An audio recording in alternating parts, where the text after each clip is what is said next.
You, John Fitzgerald Kennedy, do solemnly swear. I, John Fitzgerald Kennedy, do solemnly swear.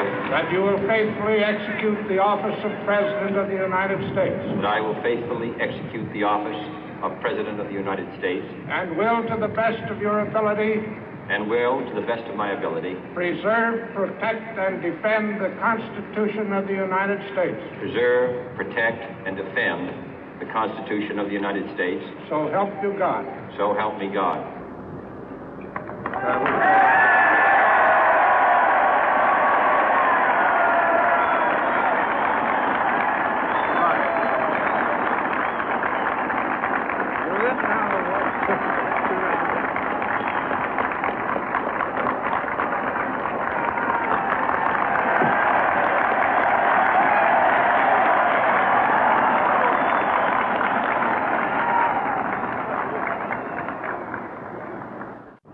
Vice President Johnson, Mr. Speaker, Mr. Chief Justice, President Eisenhower, Vice President Nixon, President Truman, Reverend clergy, fellow citizens.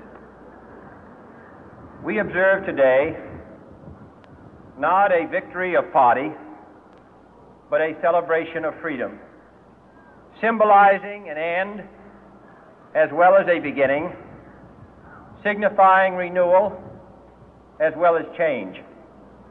For I have sworn before you and Almighty God the same solemn oath our forebears prescribed nearly a century and 3/4 ago.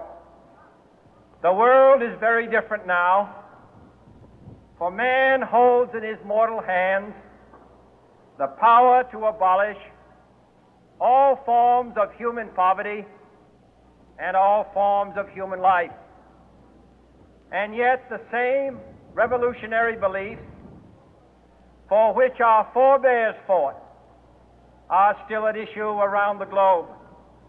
The belief that the rights of man come not from the generosity of the state, but from the hand of God. We dare not forget today that we are the heirs of that first revolution. Let the word go forth from this time and place to friend and foe alike that the torch has been passed to a new generation of Americans born in this century, tempered by war, disciplined by a hard and bitter peace, proud of our ancient heritage, and unwilling to witness or permit the slow undoing of those human rights to which this nation has always been committed and to which we are committed today at home and around the world.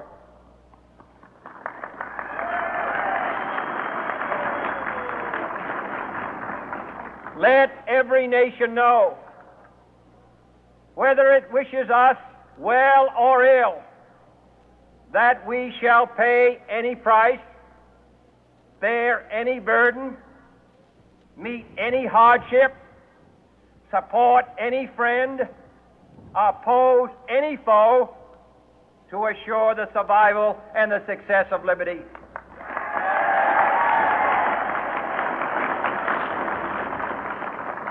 This much we pledge and more.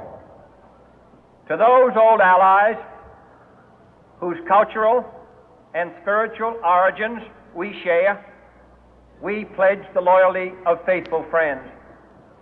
United, there is little we cannot do in a host of cooperative ventures.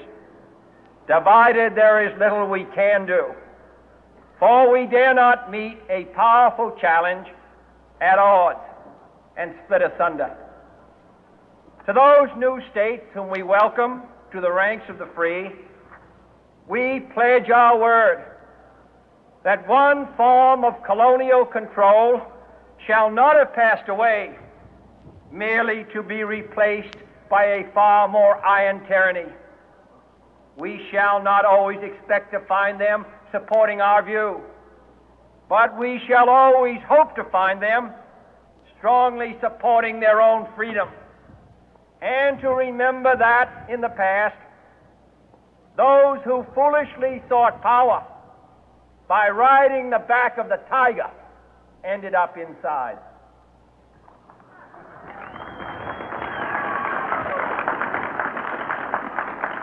To those people in the huts and villages of half the globe struggling to break the bonds of mass misery, we pledge our best efforts to help them help themselves for whatever period is required, not because the communists may be doing it, not because we seek their votes, but because it is right. If a free society cannot help the many who are poor, it cannot save the few who are rich.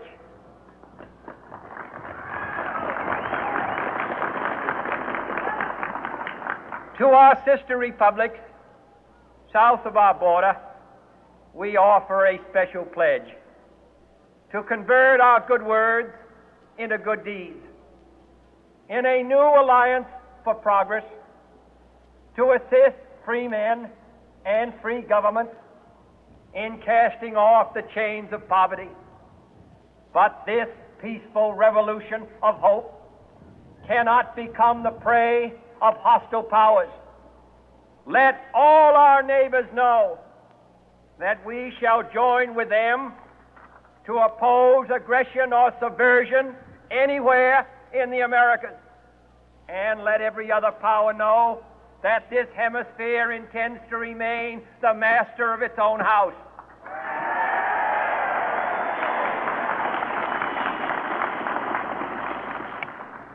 To that world assembly of sovereign states, the United Nations, our last best hope, in an age where the instruments of war have far outpaced the instruments of peace, we renew our pledge of support to prevent it from becoming merely a forum for invective, to strengthen its shield of the new and the weak, and to enlarge the area in which its writ may run.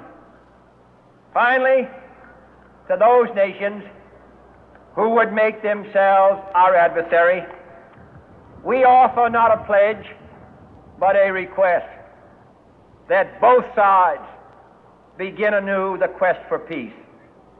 Before the dark powers of destruction, unleashed by science, engulf all humanity in planned or accidental self-destruction, we dare not tempt them with weakness, for only when our arms are sufficient beyond doubt can we be certain beyond doubt that they will never be employed.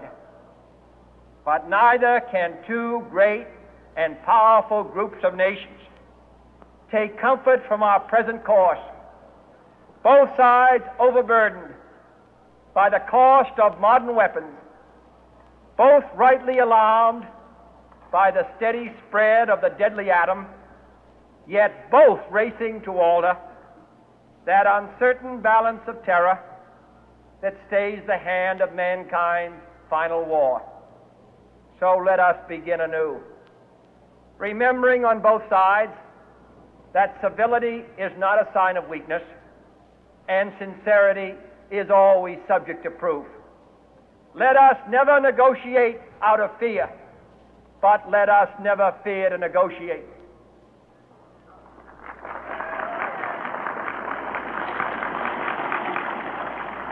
Let both sides explore what problems unite us, instead of belaboring those problems which divide us. Let both sides, for the first time, formulate serious and precise proposals for the inspection and control of arms, and bring the absolute power to destroy other nations under the absolute control of all nations.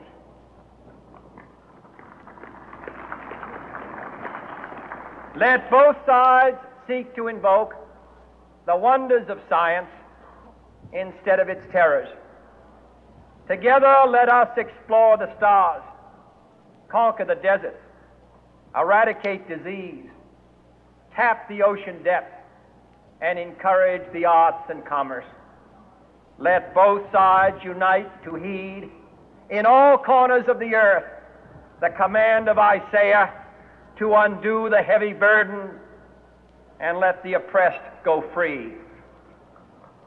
And if a beachhead of cooperation may push back the jungle of suspicion, let both sides join in creating a new endeavor, not a new balance of power, but a new world of law, where the strong are just and the weak secure and the peace preserved. All this will not be finished in the first 100 days, nor will it be finished in the first 1,000 days, nor in the life of this administration, nor even perhaps in our lifetime on this planet. But let us begin.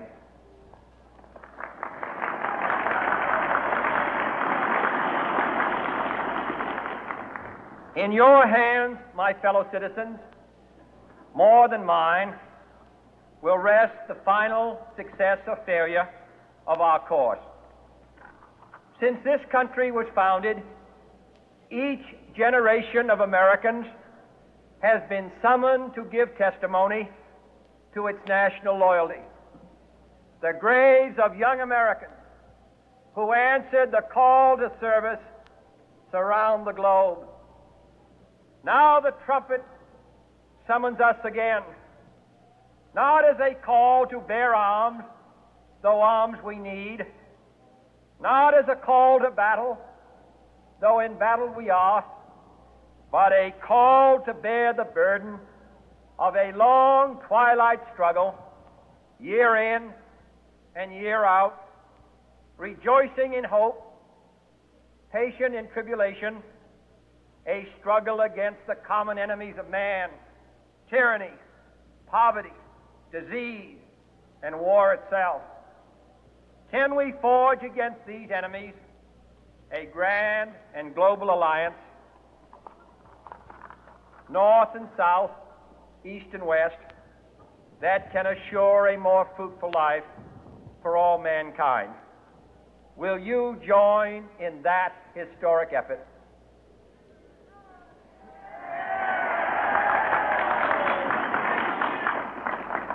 In the long history of the world, only a few generations have been granted the role of defending freedom in its hour of maximum danger. I do not shrink from this responsibility. I welcome it.